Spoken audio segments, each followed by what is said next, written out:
அஸ்ஸலாமு அலைக்கும் வரஹ்மத்துல்லாஹி வபரகாத்துஹு. ரமதான் மாசத்துல சைத்தான சங்கிலியில கட்டியிருப்பாங்க. அப்படி அவனை கட்டிட்டும் நம்ம மனசு இன்னும் தப்பான விஷயத்தையே ஏன் தேடி போகுது? சைத்தானோட விஸ்பர் மட்டும் ப்ராப்ளம் இல்ல, சம்டைம்ஸ் அது நம்ம மனசு கூட தான். எப்படின்னா, நம்ம பிரெயின்ல ஹேபிட் சர்க்யூட் இருக்கு. ஒரு தப்பான விஷயத்தை திரும்ப திரும்ப செய்யும் போது அது நம்ம பிரெயின்ல இருக்கிற நியூரல் பாத்வேல ரொம்ப ஸ்ட்ராங்கா ஒட்டிக்கும். அதை ரிப்பீட்டடா நம்ம பண்ணிட்டு இருக்கறனால ஓவர் ஏ டைம் டெம்டேஷன் ஆட்டோமேட்டிக்கா ஆகுது. சைத்தான் போனாலும் அவன் விட்டுட்டு போன பிசுறு நம்ம மண்டையிலேயே நம்ம கூட ஒட்டிக்கிட்டே இருக்கு. முகமது நபி ஸல்லல்லாஹு அலைஹி வஸல்லம் சொன்னாங்க, ஒரு பாவம் செய்யும் போது இதயத்தில் ஒரு கருப்பு புள்ளி விழுகிறதுன்னு.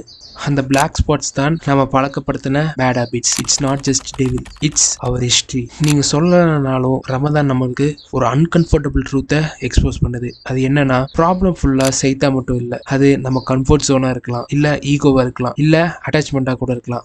உங்களோட நஃப்ஸோட போராடுறது தான் ரியல் ஜிஹாத். அல்லாஹ் குர்ஆன்ல சொல்றான், மனசு நம்மை தீமையான காரியங்களை செய்ய தூண்டுகிறதுன்னு. இந்த ரமதான் சைத்தானை கட்டி போட்ட அல்லாஹ் உங்க நஃப்ஸை கட்டி போட உங்களுக்கு சான்ஸ் கொடுத்துருக்கான். ஸோ சாய்ஸஸ் நம்ம கையில தான். சைத்தான் மேல பழிய போடாம நம்ம பிரெயினை நம்ம தான் ரீவேர் பண்ண ஸ்டார்ட் பண்ணணும். ஹேபிட்ஸை மாத்தி நம்ம ஹார்ட்டை ரீஸ்டார்ட் பண்ணணும். ஸோ இதுல இருந்து என்ன புரிஞ்சுக்கணும்னா, take control of your life. இன்னைக்கு உங்க ஓல்டு செல்ஃபை வீட் பண்ண ரெடியா இருந்தீங்கன்னா கமெண்ட்ல யா அல்லாஹ் பியூரிஃபை மை ஹார்ட்னு கமெண்ட் பண்ணுங்க. இந்த வீடியோ உங்களுக்கு பிடிச்சிருந்தா லைக் பண்ணிட்டு சப்ஸ்கிரைப் ஃபாலோ பண்ணிக்கோங்க. இன்ஷால்லா உங்களைய டே 14ல மீட் பண்றேன். அஸ்ஸலாமு அலைக்கும் வரஹ்மத்துல்லாஹி வபரகாத்துஹு.